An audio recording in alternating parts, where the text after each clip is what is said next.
The first time Marcus held my hand, I felt my whole world shift. It happened in the coffee shop where we first met.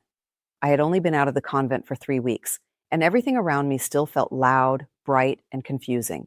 People laughed too easily, spoke too fast, and looked at each other in ways I didn't understand. I had ordered something sweet with caramel because Marcus told me it was a good place to start. "You're thinking too hard about it," he said gently as he watched me stare at the cup. "I spent 20 years thinking carefully about everything," I replied. "It's hard to stop." Marcus smiled, warm and patient. Then, without making it seem like a big moment, he reached across the small table and lightly touched my hand. His fingers were warm. My breath caught. It was such a simple thing, a hand touching mine, something that happened between people every day. But for me, it felt like standing at the edge of a brand new world. "Is this okay?" he asked softly. I looked down at our hands. "Yes," I whispered. That was the moment everything began. Marcus kept his promise about bringing friends the next day. When I walked into the coffee shop again, he was already there with 2 men sitting beside him. "This is David," he said, pointing to the tall man with quick eyes and an easy grin. "And this is Joel." Joel looked calmer than the other two. His smile was gentle, and there was something steady about the way he watched people. They welcomed me like I had always belonged at their table. At first, I mostly listened. After 20 years of silence in the convent, conversation still felt strange. But Marcus asked questions that made it easy to answer. David joked constantly, making me laugh more than I expected. Joel noticed when I became overwhelmed and quietly changed the subject when things moved too fast. Over the next few weeks, they became part of my life. Marcus helped me understand small things about the world, how people talked to each other, how dating worked, how friendships changed over time.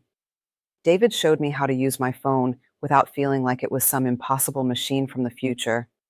Joel listened more than he spoke, but when he did talk, it always made me feel calmer. Sometimes we met for coffee, sometimes dinner. Sometimes they came to the bookstore where I worked and helped me restock shelves while we talked. One evening, after the store closed, the 4 of us walked through the quiet streets. I was still learning how to dress like a normal person. That night, I wore a simple blue dress that moved softly when I walked. "You look beautiful," David said casually. I stopped walking. Beautiful. The word felt unfamiliar when directed at me. "I'm not used to hearing that," I admitted. Joel looked at me kindly. "That doesn't make it less true." Marcus stepped closer, brushing a loose strand of hair behind my ear. The gentle movement made my heart race. "You're allowed to hear it," he said softly. Something inside me warmed. The first time Marcus kissed me happened about a month later.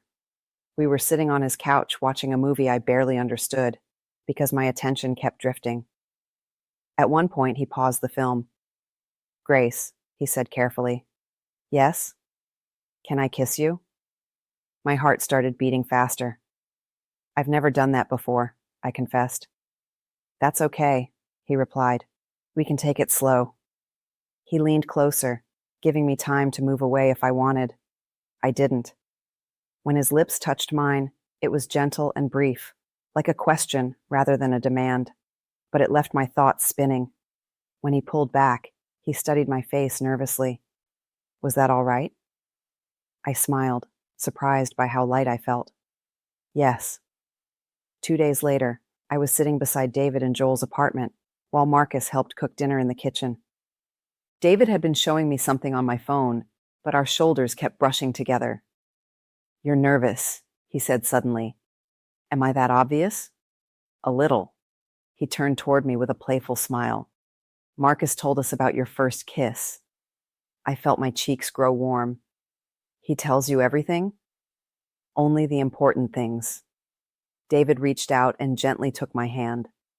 The touch felt different from Marcus's calm warmth. David's energy felt lively, almost electric. "Can I try something?" he asked quietly. I hesitated for a moment, then I nodded. His kiss was slightly bolder, but still careful. When it ended, I found myself laughing softly. "What?" he asked. This is all very new for me. New can be good. Later that week, Joel walked me home from the bookstore. The evening air was cool, and the streets were quiet. "You've been adjusting faster than you think," he said as we walked. "I still feel like I'm learning how to exist." "That's normal." When we reached my apartment building, I turned to thank him, but before I could speak, he gently touched my cheek. The gesture felt surprisingly intimate. "May I?" he asked. I nodded again. Joel's kiss was slow and warm, and his hands rested lightly on my shoulders, as if he wanted to make sure I felt safe. When he stepped back, I felt strangely peaceful.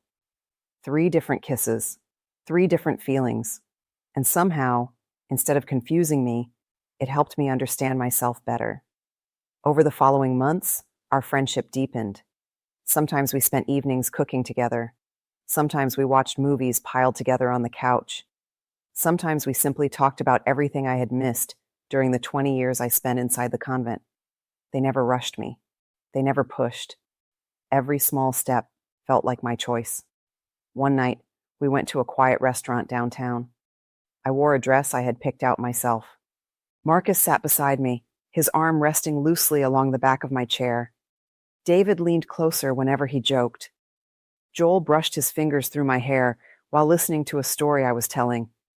For a moment, I looked around the table and realized something. I felt happy, not nervous, not guilty, just alive. "You're smiling," Marcus noticed. "I was thinking," I said. "About what?" David asked. "How different my life is now." Joel squeezed my hand gently. "Good different?" "The best kind." 6 months after leaving the convent, I sat in Dr. Rebecca's office for my regular visit. "How are you feeling?" she asked. I thought carefully before answering. "I feel like I'm finally discovering who I am." "And who is that?" I smiled. "Someone who enjoys coffee. Someone who laughs too loudly sometimes. Someone who has friends who care about her." "And the 3 men you mentioned?" "They're still part of my life." "Do they make you happy?" "Yes." Later that night, we met again for dinner. Marcus held my hand under the table. David kept making jokes until I couldn't stop laughing. Joel rested his arm around my shoulders while we walked afterward. At one point, we paused beneath a row of warm streetlights. Marcus brushed his thumb across my hand. David leaned close enough that our shoulders touched. Joel stood behind me, his presence calm and steady.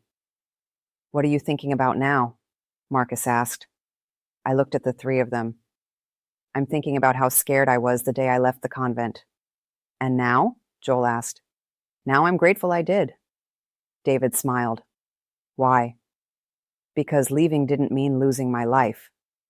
Marcus gently lifted my hand. "So what did it mean?" I looked around at the city lights, the sounds of people talking nearby, and the warmth of the 3 men standing close to me. It meant finally beginning it.